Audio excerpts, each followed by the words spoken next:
ابھی جو آپ کا کوشچن ہے وہ حج کے طریقے کے حوالہ سے، جی چونکہ حج تمتع کے حوالہ سے آپ نے پوچھا تھا کہ اس کا طریقہ بیان کریں، تو حج تمتع کے حوالہ سے یہ ہے کہ پہلے عمرہ کے لیے احرام باندھتے ہیں، عمرہ کر کے احرام کھول دیتے ہیں، پابندیاں ختم ہو جاتی، احرام کی پابندی ختم ہو جاتی ہے۔ اس کے بعد پھر حج کا دن جب آتا ہے یعنی 8 ذی الحجہ، تو اس دن حج کے لیے احرام باندھ۔ ٹھیک ہے۔ تو حج کے طریقے میں یہی ہے کہ جو ہے آپ نے جہاں آپ رہ رہے ہیں، یعنی یہاں پاکستان سے عمرہ کرنے حج کرنے کے لیے گئے ہیں، آپ کو ہوٹل ملا، جی جہاں آپ ہیں ادھر سے ہی آپ نے احرام باندھا۔ 8 ذی الحجہ جس کو یوم الترویہ کہا جاتا ہے، فجر کی نماز آپ نے ادا کرنی ہے۔ فجر کی نماز ادا کرنے کے بعد آپ غسل کریں گے۔ آپ اپنے غسل کرنے کے بعد جسم پر خوشبو لگا سکتے ہیں، اور اس کے بعد آپ احرام باندھیں گے۔ سورج طلوع ہونے کے بعد آپ پھر نکلیں گے منا کی طرف، اور یہ آپ نیت کریں گے اللہم لبیک حج حج، یا لبیک حج۔ تو نیت کر لی آپ نے، احرام باندھ لیا آپ نے، اور پھر آپ منا کی طرف جائیں گے۔ منا کی طرف آپ نے جانا ہے تو زوال سے پہلے منا میں پہنچے، نماز ظہر سے پہلے آپ نے منا میں پہنچنا ہے۔ منا میں آپ پہنچیں گے، وہاں آپ ظہر کی نماز، عصر کی نماز اور مغرب کی نماز اور عشاء کی نماز اپنے اپنے وقت پر قصر کر کے ادا کریں گے، اور آپ پھر فجر کی نماز اگلا دن 9 ذی الحجہ، رات ادھر آپ منا میں گزاریں گے، تو 9 ذی الحجہ کی فجر کی نماز جب آپ ادا کریں گے، فجر کی نماز ادا کرنے کے بعد جب سورج طلوع ہو جائے گا جی تو آپ نے میدان عرفات کی طرف جانا ہے۔ میدان عرفات میں آپ پہنچے تو میدان عرفات میں آپ نے جو ہے حج کا خطبہ سننا ہے، ٹھیک ہے، اور پھر ظہر عصر کی نماز جو اکٹھی ایک اذان اور 2 تکبیروں کے ساتھ ادا کرنی ہے، اور جو ہے اس کے بعد پہلے آپ نے حج کا خطبہ سننا ہے۔ ٹھیک ہے، حج کا خطبہ سننے کے بعد دونوں نمازیں اکٹھی پڑھی جائیں گی، ٹھیک ہے، ٹھیک ہے۔ ظہر اور عصر قصر کریں گے، آپ جماعت کے ساتھ ادا کریں گے۔ تو اس کے بعد آپ نے جو ہے سورج غروب ہونے تک میدان عرفات میں رہنا ہے۔ ٹھیک، یہ جو دورانی ہے، جو وقت خالی ہے، فارغ وقت ہے، اس وقت سے فائدہ اٹھانا چاہیے۔ ٹھیک ہے، یوم عرفہ کا وقوف وہی حج ہے۔ یہ حج کا بہت بڑا رکن ہے، اس کے بغیر حج نہیں ہے۔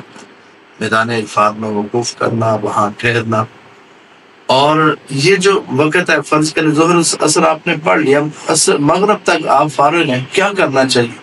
اللہ سے دعائیں کرنی چاہیے، التجائیں کرنی چاہیے، ذکر و اذکار کرنا چاہیے، قرآن کی تلاوت کرنی چاہیے، ایسے گپوں میں اور غیبتوں میں، چغلیوں میں، اور ایسے اپنے وقت کو ضائع نہیں کرنا چاہیے۔ وہ وقت بڑا ہی قیمتی وقت ہے، اور یہ وہ دن ہے جس دن اللہ رب العزت اپنے بندوں پر فخر کرتا ہے فرشتوں کے ساتھ، اور میرے فرشتوں تم تو یہ بات کہتے تھے کہ زمین پر جائیں گے، فساد کریں گے، زمین کے امن کو خراب کریں گے، خون ریزی کریں گے، دیکھو میرے بندے کس طرح میرے سامنے التجائیں کر رہے ہیں، رو رہے ہیں، گڑ گڑا رہے ہیں، میرا ذکر کر رہے ہیں۔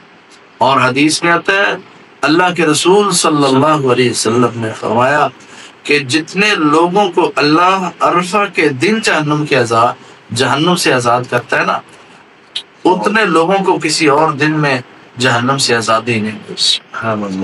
وہ دن بڑا قبولیت کا دن ہوتا ہے، وہاں پہ اللہ کے سامنے دعائیں کرنی چاہیے، اللہ کے سامنے گڑ گڑانا چاہیے۔ اللہ اکبر۔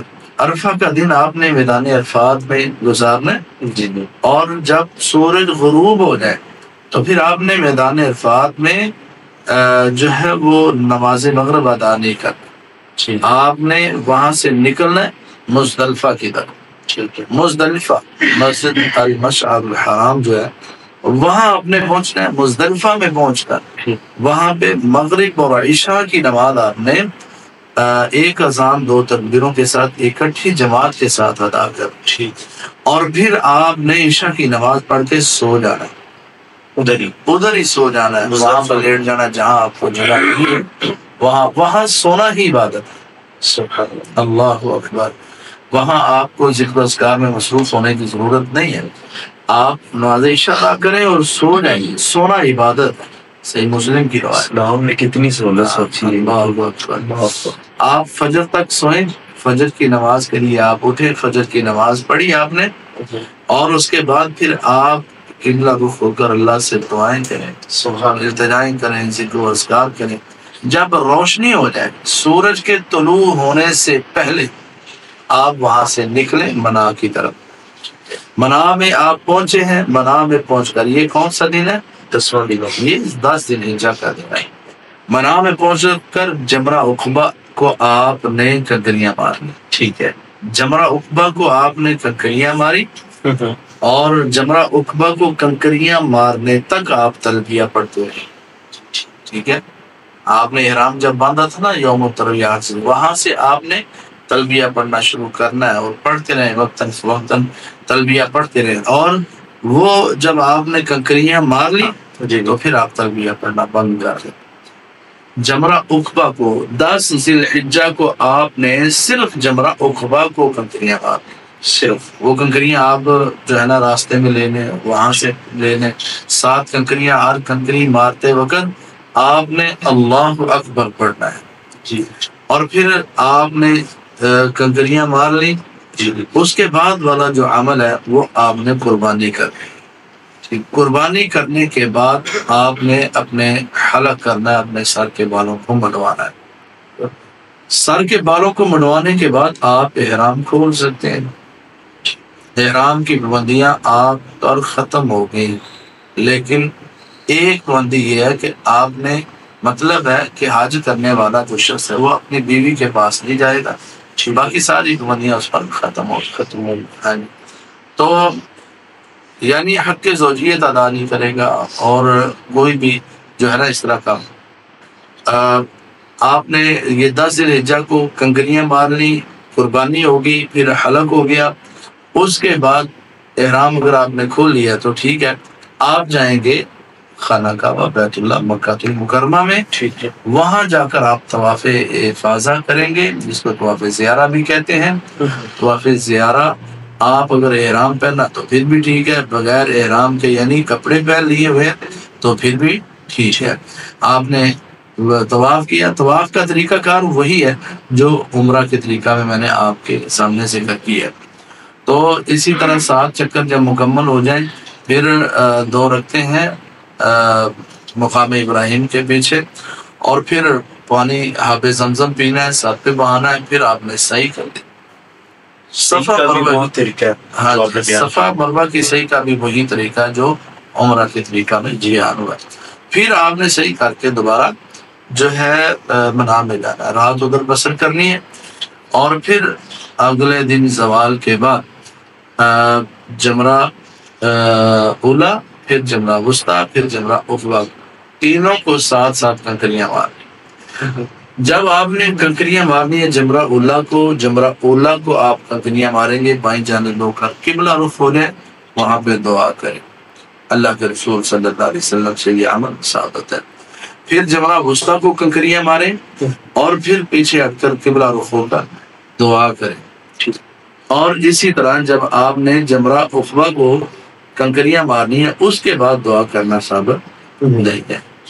آپ نے یہ عمل کرنا ہے، اس کے بعد آپ کہیں بھی جا سکتے ہیں، منا میں رہیں، منا سے باہر چلو گئے، لیکن شام کو آئے، رات منا میں گزاریں، اگلے دن پھر اگلا، یہ تو 11واں دن تھا نا، 11 ذی الحجہ، اب آگے 12 ذی الحجہ، 12 ذی الحجہ کی جو رات ہے وہ بھی منا میں گزاریں، اور پھر اگلا دن جو 12 ذی الحجہ کا ہے، آپ زوال کے بعد پھر آپ کنکریاں ماریں، جمرہ اولا کو، جمرہ وسطیٰ کو، پھر جمرہ عقبہ، تینوں 7 کنکریاں مارنی ہے، ہر کنکری کے ساتھ آپ نے مارتے ہوئے اللہ اکبر کہنا، اور اس کے بعد پھر جو ہے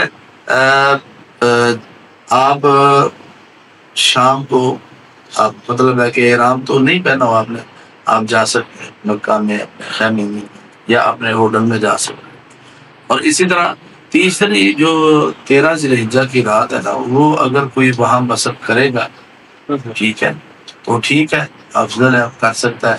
اور 13 ذی الحجہ کو بھی کنکنیاں اسی طرح ہمارے شیطان کو مطلب ہے جب اولا پھر غصہ پھر فقبہ، تو اس کا حج جو ہے مطلب 12 ذی الحجہ کو مار کر اگر کوئی شخص چلا جاتا ہے مکمل ہو جاتا ہے، ٹھیک ہے، اس کا حج مکمل ہو گیا۔